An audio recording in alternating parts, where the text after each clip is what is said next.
بسم اللہ الرحمن الرحیم۔ الحمد للہ وحدہ والصلاة والسلام علی من لا نبی بعدہ۔ السلام علیکم ورحمۃ اللہ وبرکاتہ۔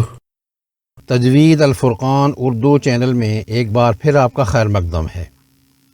قرآنی تجوید میں مد ایک بہت ضروری امر ہے۔ اس کی تاکید سنت نبوی صلی اللہ علیہ وآلہ وسلم سے بھی ثابت ہے۔ اس سبق میں مختلف اقسام کی مدات پر طائرانہ نظر ڈالی گئی ہے اور اس قاعدہ کے تحت مشاہدہ کی گئی چند غلطیوں کی نشاندہی کی گئی ہے۔ آئیے شروع کرتے ہیں۔ لغت میں مد کے معنی کھینچنا یا لمبا کرنا ہے، جبکہ اصطلاحی معنی حرف مد یا حرف لین میں آواز کو اس کی طبعی مقدار سے زیادہ کھینچ کر پڑھنا ہے۔ حروف مدہ 3 ہیں، الف، واو اور یا، اور یہی تینوں تمام اقسام کی مدات کی بنیاد ہیں۔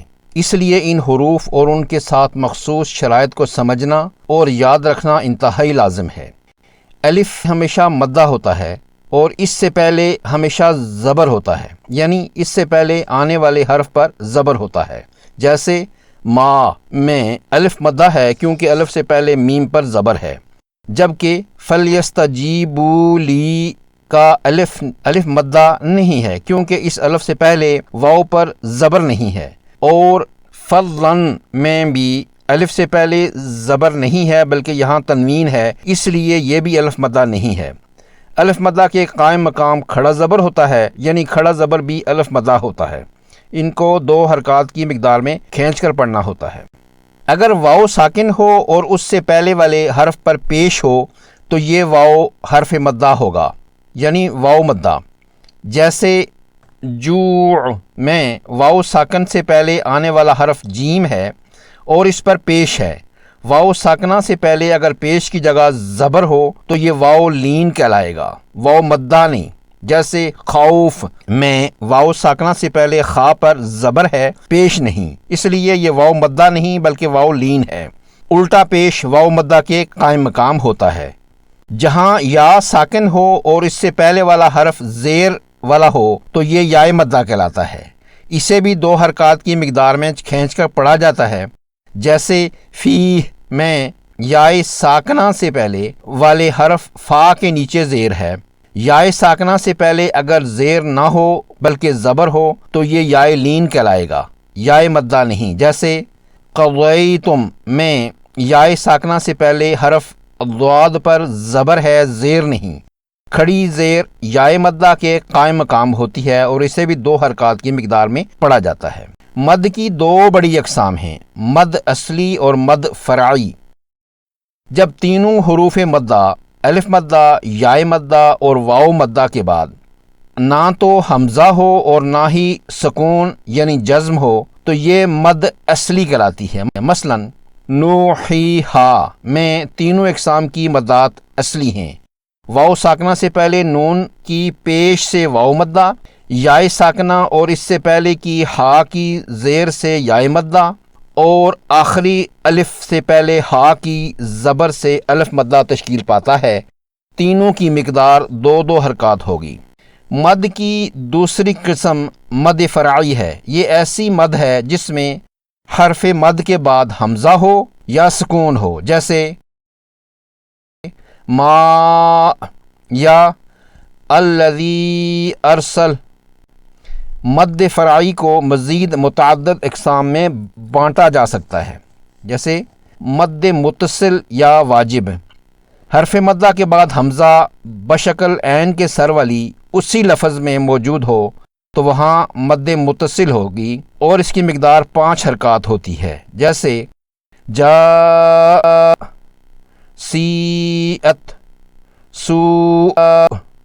بالترتیب الف مدہ، یائے مدہ اور واو مدہ سے بننے والی مد متصل کی مثالیں ہیں۔ مد منفصل جس کو مد جائز بھی کہتے ہیں، حروف مدہ کے بعد حمزہ بشکل الف اگلے کلمے کے شروع میں ہو تو وہاں مد منفصل ہوتی ہے، جس کی مقدار 2، 4 یا 6 حرکات ہوتی ہے۔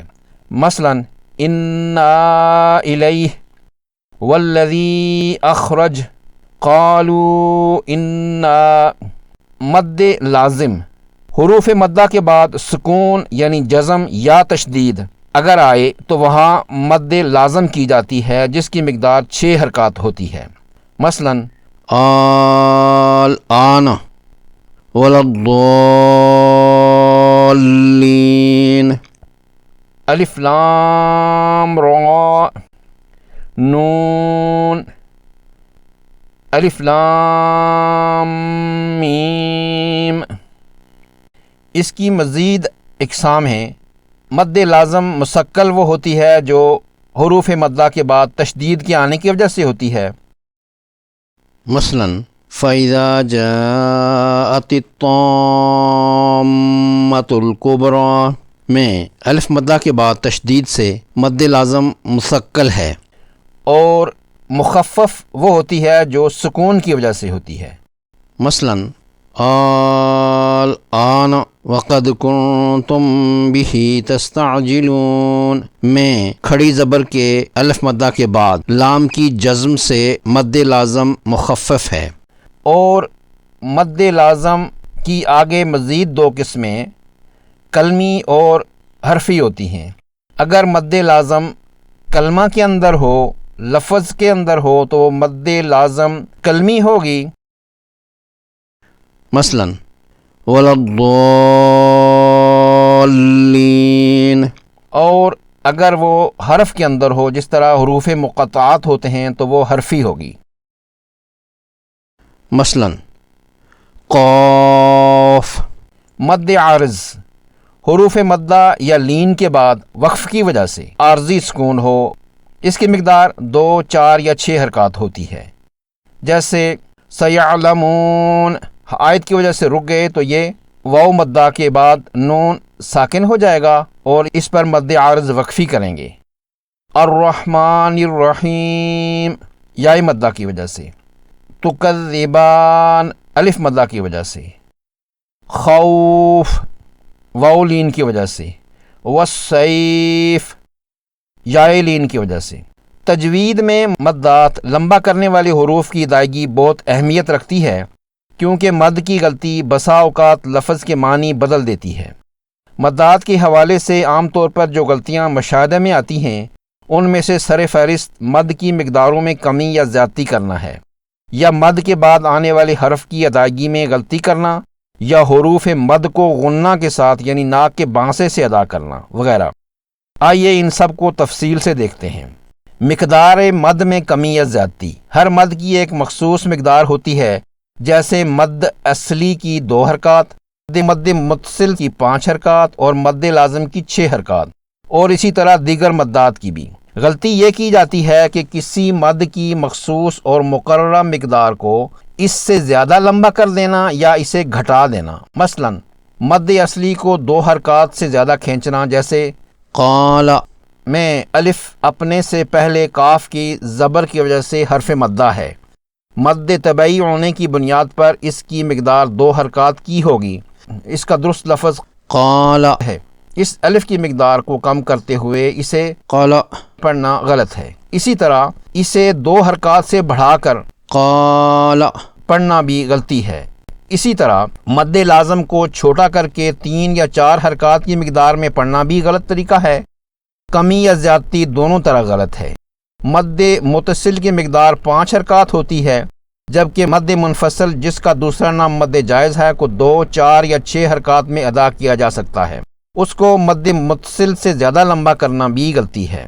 آواز کا ناک میں جانا، غنہ ہونا، حروف مدہ الف واو یا کا مخرج منہ کا خلا یعنی خالی جگہ جسے جوف دہن کہا جاتا ہے جہاں سے یہ حروف بغیر کسی خاص عضو کے ٹکرائے بس منہ کے اندر خلا سے ادا ہوتے ہیں۔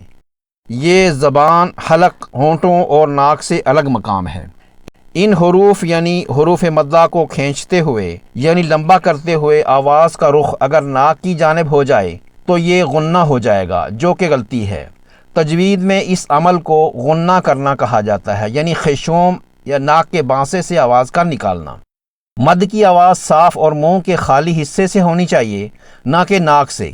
زبان کو بالکل نیچے یعنی آرام کی حالت میں رکھنا چاہیے تاکہ راستہ صاف رہے۔ مثلا ہاؤلا، سب سے قوی مد مد لازم ہے، پھر مد متصل، پھر مد لین لازم، پھر مد عارض وقفی، پھر مد منفصل، پھر مد لین عارض وقفی۔ واضح ہو کہ قوی مد کو کم اور کمزور مد کو زیادہ کھینچنا یا ایک ہی مد کو کہیں کم اور کہیں زیادہ کھینچنا نامناسب عمل ہے۔ ایک نشست کی تلاوت میں ایسی مدات کی مقداروں میں کمی یا زیادتی کرنا غلطیوں میں شمار ہوگا جن کی مقداروں کو کم یا زیادہ کرنا جائز ہوتا ہے، جیسے مد منفصل، مد عارض وقف یا مد لین وقفی وغیرہ۔ مد کے بعد والے حرف کی ادائیگی میں خلل ڈالنا۔ بعض اوقات مشاہدہ میں آتا ہے کہ مد کو لمبا کرتے وقت سانس ٹوٹ جاتا ہے یا آواز کو جھٹکے کے ساتھ ختم کر دیا جاتا ہے، جس سے اگلے آنے والے حرف کی ادائیگی متاثر ہوتی ہے۔ خاص طور پر مد لازم میں جب مد کے بعد والے حرف پر تشدید ہو تو وہاں آواز کا تسلسل ٹوٹنا ایک عام غلطی ہے، یا اس تشدید کو جزم کی طرح پڑھا جاتا ہے، جیسے وَلَضَّالِّينَ میں مد لازم کے بعد آواز توڑ کر وَلَضَّالِّينَ پڑھنا یا لام کی تشدید کو جزم سے بدل کر وَلَضَّالِّينَ پڑھنا دونوں طرح غلط ہوگا۔ ویڈیو یہاں تک دیکھنے کے لیے آپ کا مشکور ہوں۔ اللہ کریم آپ کو اور مجھے قرآن عظیم فرقان حمید کی محبت اور اس پر عمل کی دولت سے فیضیاب فرمائیں اور قبر اور حشر میں اسے ہمارا غمگسار بنائیں، آمین یا رب العالمین۔ ملتے ہیں انشاءاللہ تعالیٰ کسی اور عنوان کے تحت۔ مع السلامہ۔